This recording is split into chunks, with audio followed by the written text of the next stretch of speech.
Hello everyone and welcome back. I am as always Inquisitor Ara and this is How to Roleplay in World of Warcraft, and today we are going to be taking a look at the Priest.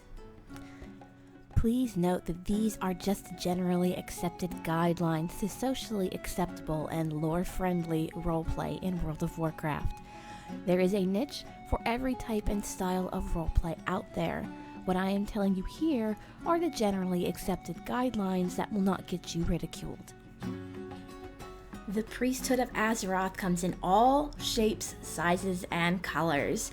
Many assume that all priests are benevolent servants of their deity, whether that deity is Elune, Anshe, Yu'lon, or simply the Light, and are the physical embodiments of grace and filled with the compulsion to spread the word and heal the sick. Those people are quite wrong. Priests are amazingly flexible and complex, and while some are drawn to healing like moth to a flame, many others serve much darker purposes.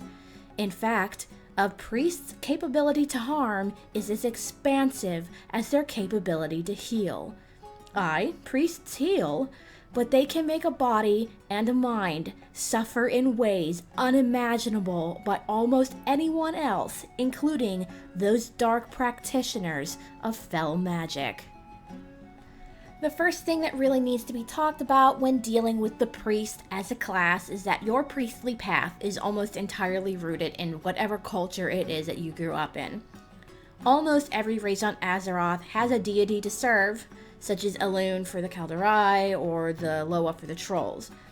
For those who do not, such as the Gnomes and the Goblins, you could choose to do the research route. After all, the Light is simply another form of magic that is taught, and I will get into racial specifics on how each race views the Light and their priests in future race class guides. And while that is the case, that being said, priestly magic definitively falls into three distinctive categories, which I will go over here. The first of these categories is, of course, the Light.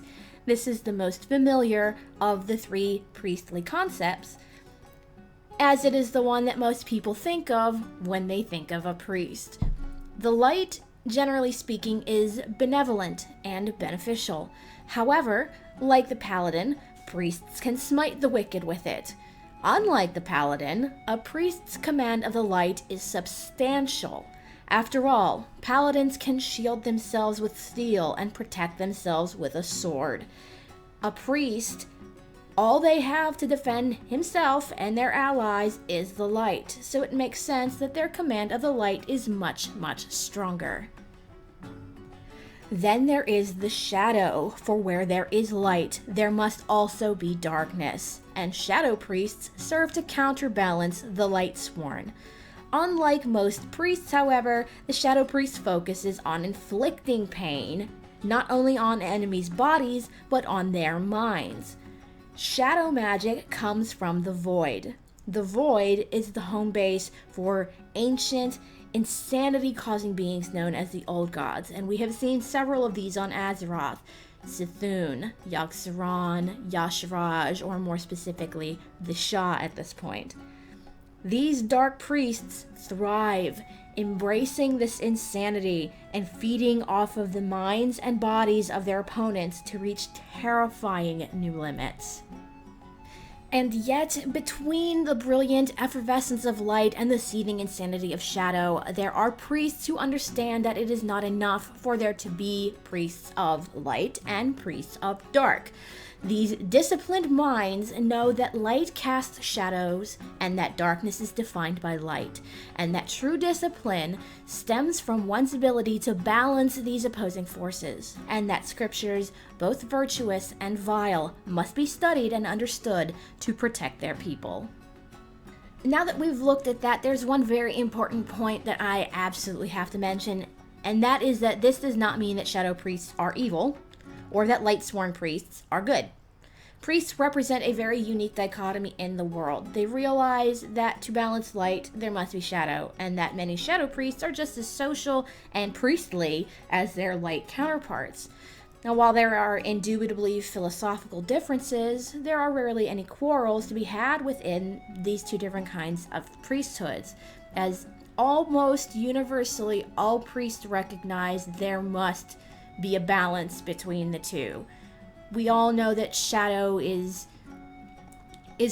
something in the realm of the void, and we all know that the void gods are, let's face it, they're evil.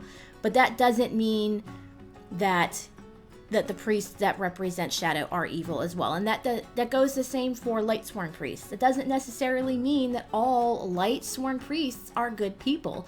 Look at the Scarlet Crusade. They very much are not good people, and yet they can still channel the light. As such, priests are generally organized into religious groupings. I mean, this may not work for everyone, but it does work for some people, and I'm going to give you a small list here of priestly groupings. Please note that these will not work for everyone, but they should give you a basic guide on how many priests choose to organize themselves, and therefore this is open to your interpretation. The first, of course, is the Church of the Holy Light. This is the primary human church where both light-sworn priests and paladins serve. This church teaches three virtues: the virtues of respect, tenacity, and compassion. To answer this, the Forsaken invented the cult of the Forgotten Shadow. To date, this seems to be the only organized shadow priesthood on Azeroth, and it is the Forsaken answer to the Church of the Holy Light. Now, this cult teaches their own three virtues, but these virtues are slightly different. Their virtues are respect, tenacity, and power. Then there is the Church of Elune, which is, of course, the religious church or religious practices of the Night Elves. Now, while the teachings of Elune are similar to the tenets of the Holy Light, they are not exact. While the light is something to be respected and followed by other races, it does not have representation like Elune. The closest thing there is to a representation like Elune are the Naru, though they are only possessed of a very deep affinity for the light, and it is important to note that when they die, sometimes they can become Void Lords, so you can see that dichotomy between light and dark there as well. There is also an alluded connection to shadow in the Church of Elune. After all, the moon has a dark side, and even the grace of Elune cannot keep all of her children from the shadows. Coincidentally, you also have the followers of Ansha. Ansha is the Tauren sun god and should be treated much like Elune. And they also have a moon goddess. Her name is Musha, and it is believed that Musha is the Tauren representation of Elune. Therefore, the shadow claim can also be seen there. As I said, those are just some suggestions to give you some ideas of what you might want to do with your priest if you choose to roleplay from any of those given factions. Obviously, there are a lot more than that, but I decided to keep that list short. Now we're going to go ahead and we're going to take a look at some notable priests, because there are some very notable priests running around on Azeroth. And the first one of these is, of course, Prophet Velen.